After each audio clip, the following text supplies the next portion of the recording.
Thank you very much. It's an honour to be presenting after distinguished speakers from the International Telecoms Union and Deutsche Welle and the European Media Observatory.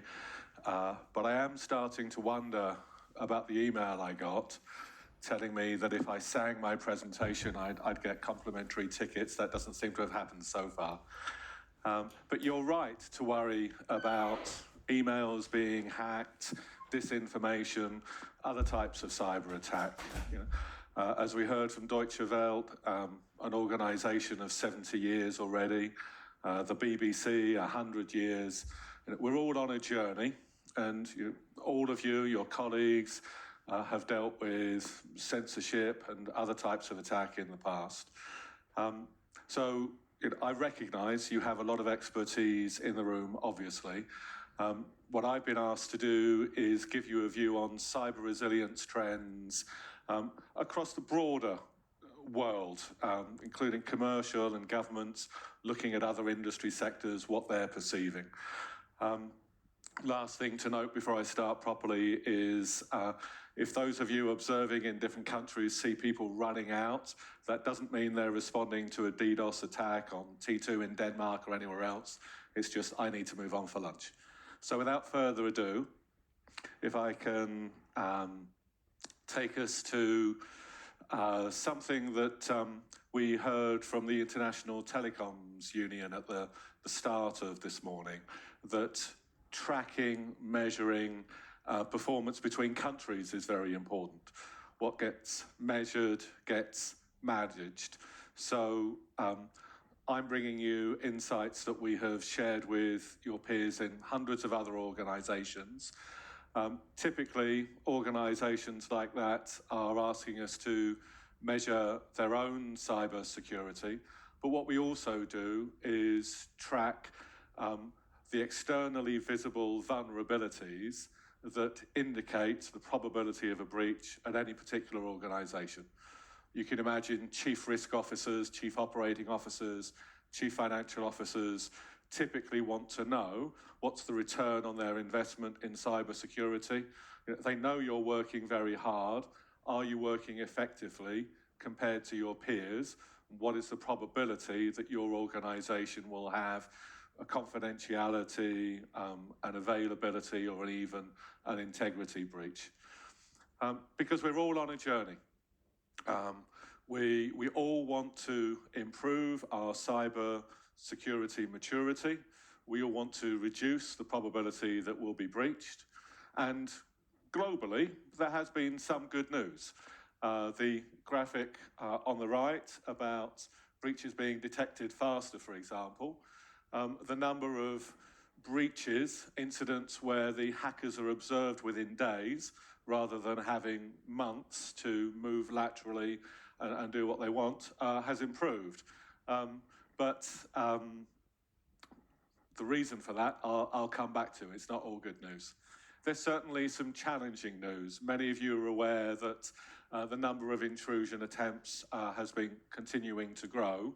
To put a dollar value on that, you simply need to look at how much it costs organisations like yours, if you don't self-insure, to buy insurance in the market. And over the last year, we have seen in almost all territories, prices of insurance going up 50, 80, 100%. Patrick, the device seems to be moving forward without me, but I'll try and keep up. You guys are obviously working quickly with your recommendations like 143 on cybersecurity and 156 on resilience more generally. And obviously cloud needs to be sustainable in every sense. So I'm aware that you're doing a lot, but you're aware that cybersecurity, as I think Antonio said at the beginning, is an area that needs to be strengthened. Yeah? So how do you compare with your peers, and what are your peers seeing is something to constantly reflect on. All sectors vary. It was said at the beginning of this conference that public service broadcasters like yourselves are behind telecoms. telecoms is not the highest ranked. Communications here on the right is not the highest ranked in terms of its ability to detect cyber attacks. The finance sector typically is able to identify hackers inside their systems more quickly than other sectors. You know, as the bank robbers say, I rob banks because that's where the money is, naturally. And they've been facing that for some time. But they're also, in the UK, to take an example, the national regulator requires that financial organisations tell them about the most significant types of attack. And it's been quite striking how distributed denial of service attacks that used to be very much focused on gaming has now definitely moved across to banking. In the medical sector, the challenges are even more severe. I think this graph is worth explaining a little bit. It's taken from 516 health leaders in the States, where, of course, there are lots of separate private medical organisations. And they have famously been under a sustained barrage, particularly of ransomware attacks. When those health leaders have been asked about the worst attack that they have experienced, 53% report increased mortality. Now, that's not saying that one individual had their pacemaker disrupted. You could point and say, this specifically has happened to one individual. They're saying across the 200, the 500 patients on any given day, the 2,000 patients that they handled during the week, perhaps, of disruption, that there were so many medical complications and poor outcomes, or patients that had to be transferred, that mortality of that population of patients increased. That is how serious cyber attacks are now. Yeah, of course, in media, your ecosystem, your value chain, your production processes are different from other industries. If you haven't already read the Blue Voyant publication that came out last month after researching 485 vendors to the media sector, it's well worth having a look. I believe the presentations will be distributed by the end of this week, and depending on how, Patrick, we share them, you should be able to click on each of these purple boxes to go through to the source report. But Blue Voyant, for example, they've highlighted that in terms of looking at where vendors are in your life cycle, your production chain, those that are involved in content management tend to have more greater risk vulnerabilities than those that are involved in advertising chain in media, for example, or other forms of monetization. Which again makes sense given what we looked at when looking at the finance sector compared to others. Many hackers will go where the money is. But in terms of where we're going, your peers in all sectors around the world, there was an interesting survey right at the beginning of this year asking about predictions for cybersecurity for 2022. And of course, what you've obviously noticed is the fourth column is missing because you can't see it. There was an option for better. Will cybersecurity situation get better? Will it improve this year? And there was not a statistically significant number that said yes, even though they were asking over 13,000 individuals. Now, some of you may have responded to that survey. You may have your own views about where we're going. And hopefully some of you using Slido will be asking your own questions. But when you drill into why Chief Information Security Officers and their peers are concerned, you see I've highlighted them with different colours. Certain things do tend to come out. As I was discussing with T2 earlier when we were getting coffee, it's, even though you are national broadcasters, it's not necessarily nation-state attacks that you're worried about. You have enough in common with other industries that it's a ransomware attack that is most likely to keep you up at night. Phishing, of course, often comes in and frequently depends exactly how the questions are asked.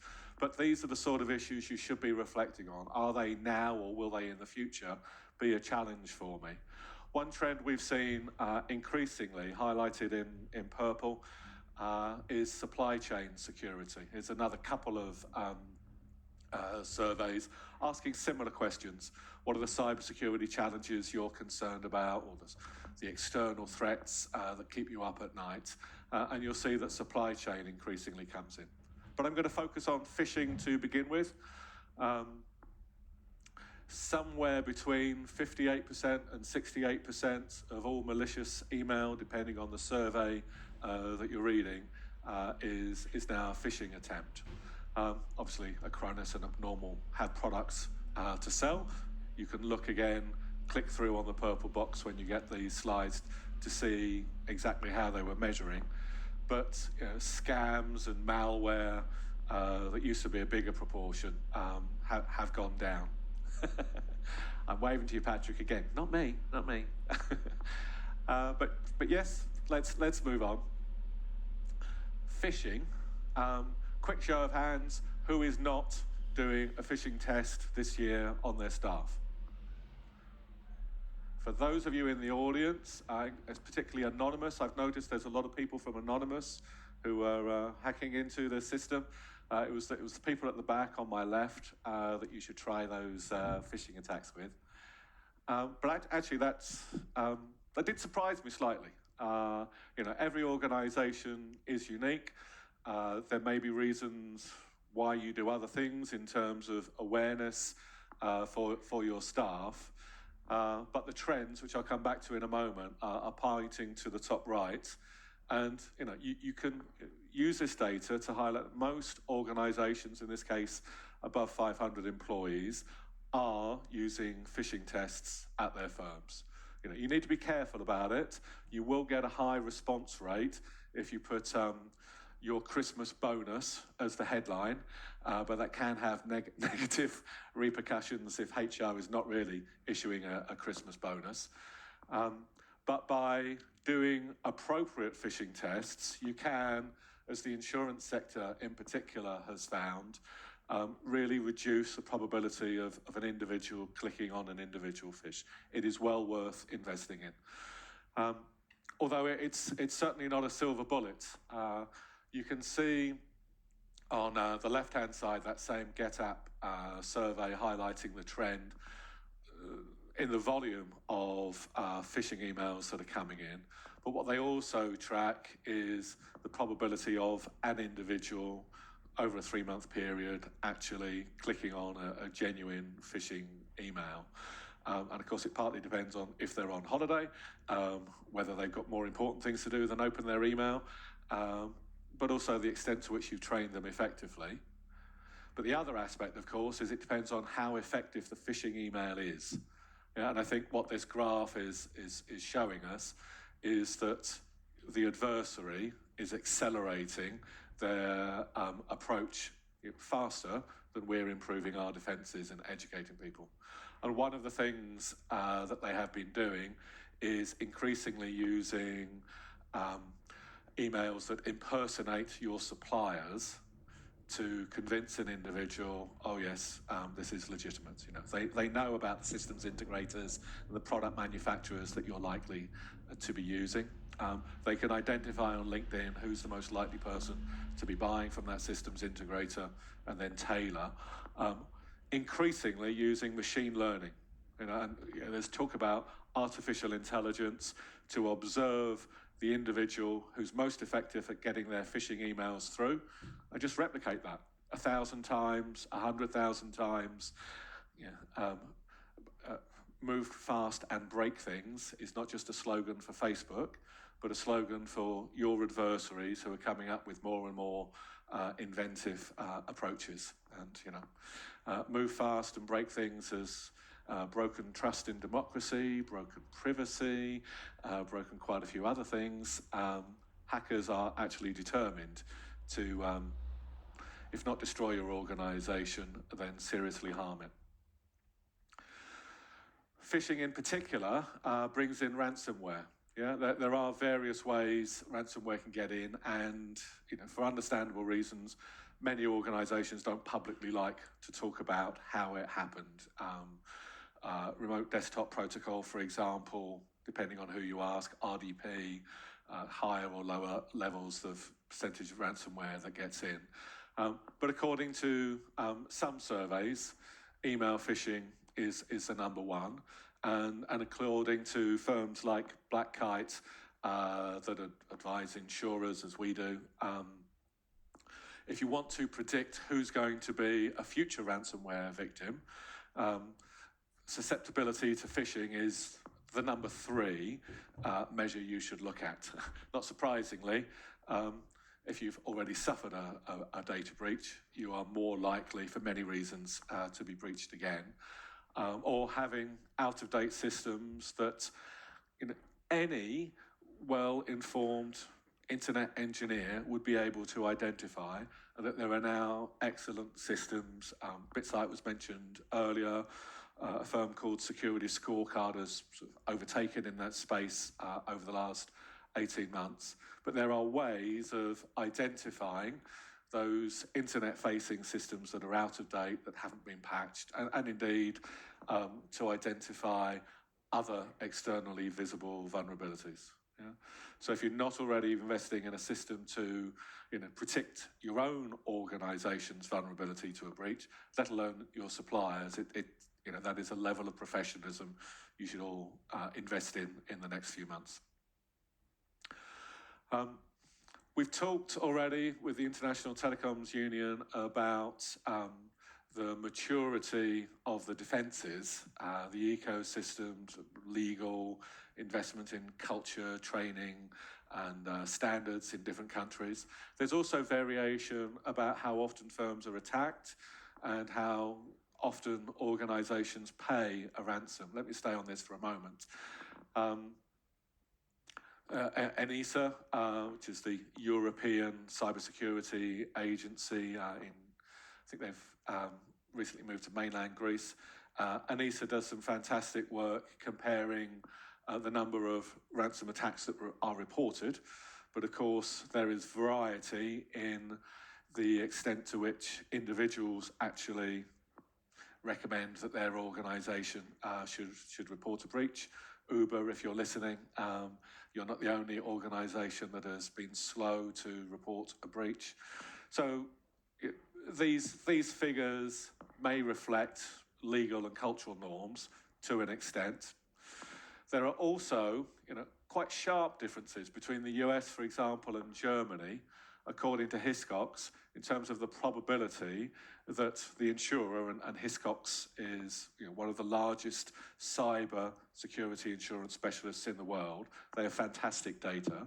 And what they're highlighting here is that organizations in the States are almost twice as likely to ask the insurer for assistance in paying a ransom than organizations in Germany. Yeah? Legal and cultural differences apply.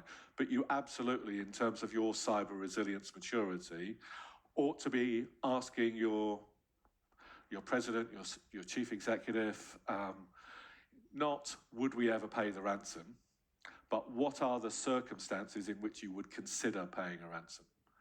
Yeah? Because those health organisations, when it's a matter of life and death, or when it's your runner, your journalist deployed in a war zone, many of them that are going to be have their information published, their home address published, that sort of private information. Are there circumstances in which a ransom might be paid? That's the more challenging question I'd recommend you ask. But make it a mature conversation about what you would do when the ransom demand comes in. You will have a colleague who will say, we must not respond to this ransom demand. And morally, of course, they're absolutely right.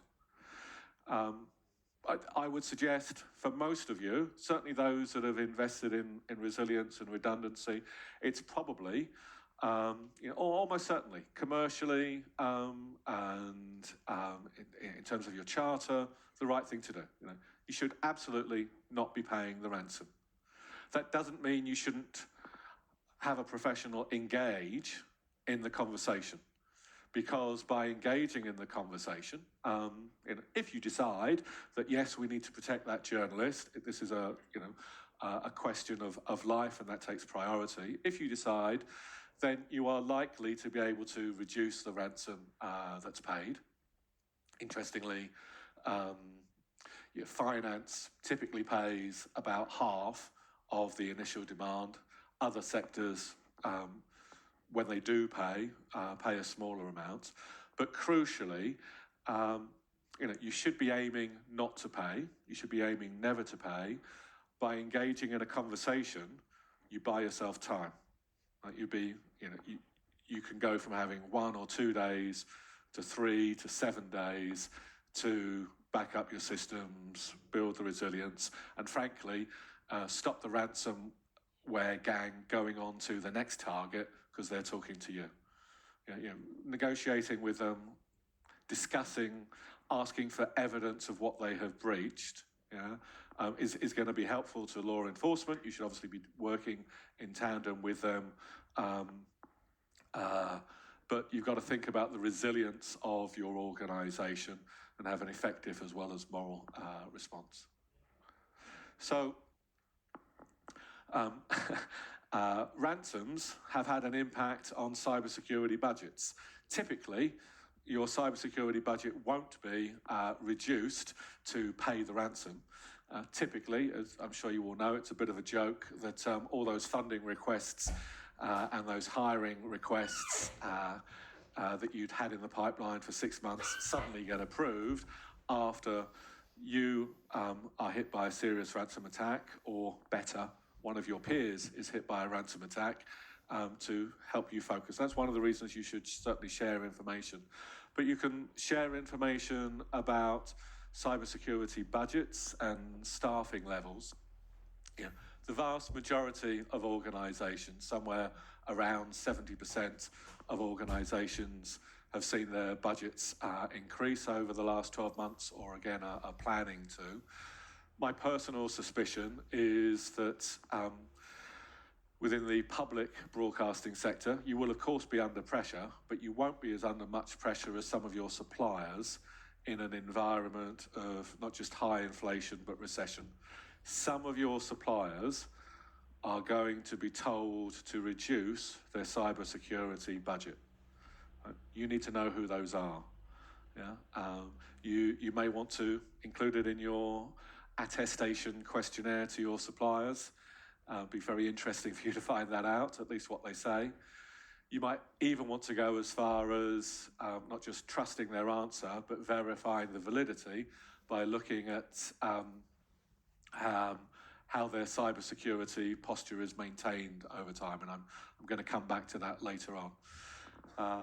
But you have to choose for yourselves also what to invest your limited resources in.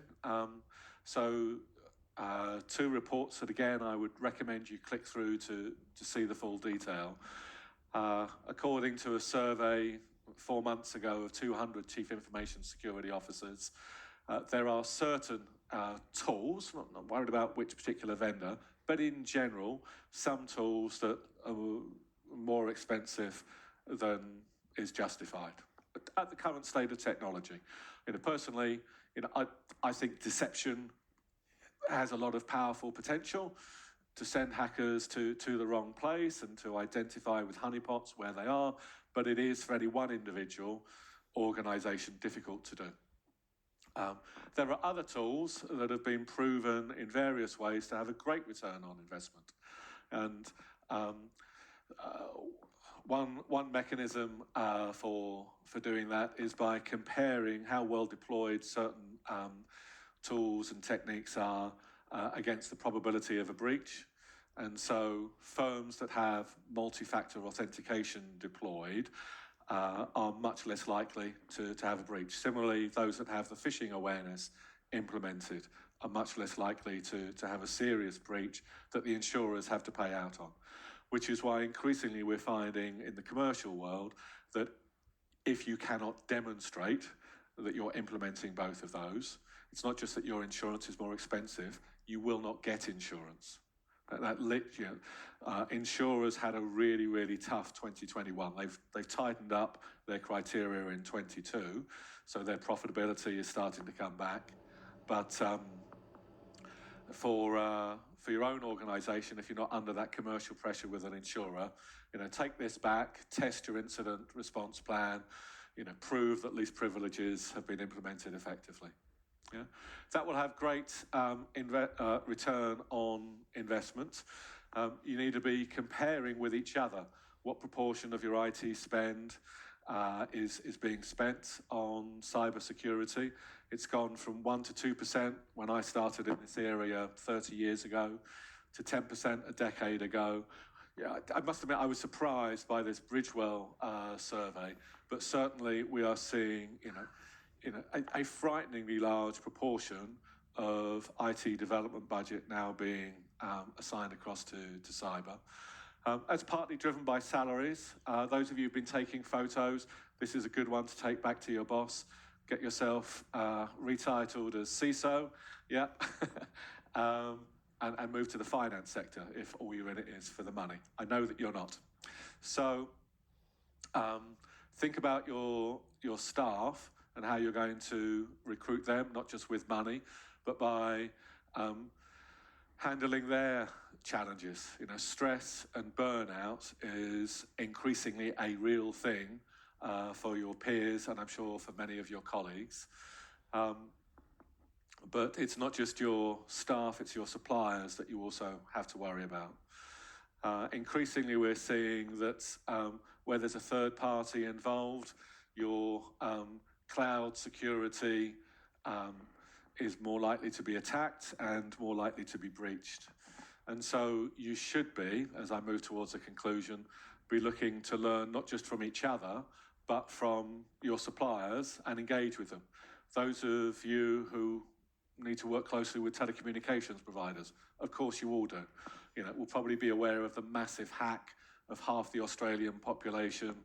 In fact, 2 of their main telcos were hit in the last few weeks. But whether it's other media organizations that are being hacked, or security organizations, whether that's CCTV or identity management organizations, you ought to know before they're breached, what their cybersecurity posture is. Even if it's down to the utility, the energy companies, clearly, all of us are dependent on each other's, and as democracy is so dependent on you, the broadcasters in your respective countries, you ought also to be comparing yourself with your peers. I'll be delighted if any of you want to reach out, including online, to provide the full detail on how you can measure the cybersecurity posture of your own organisation compared to peers, looking at information here, paramount, on a variety of the kind of indicators that your adversaries can see from the outside. You ought to have at least as much information as them so that you can measure, monitor, crucially mitigate cyber risk as you go forward, because your world is not going to get any easier as you move towards 5G, internet, nation-state attacks, the metaverse. Continue to index and measure your cyber resilience, and I look forward to representing the UK at Liverpool. Oh, I didn't sing. But thank you very much, everybody. I appreciate your time. Thank you.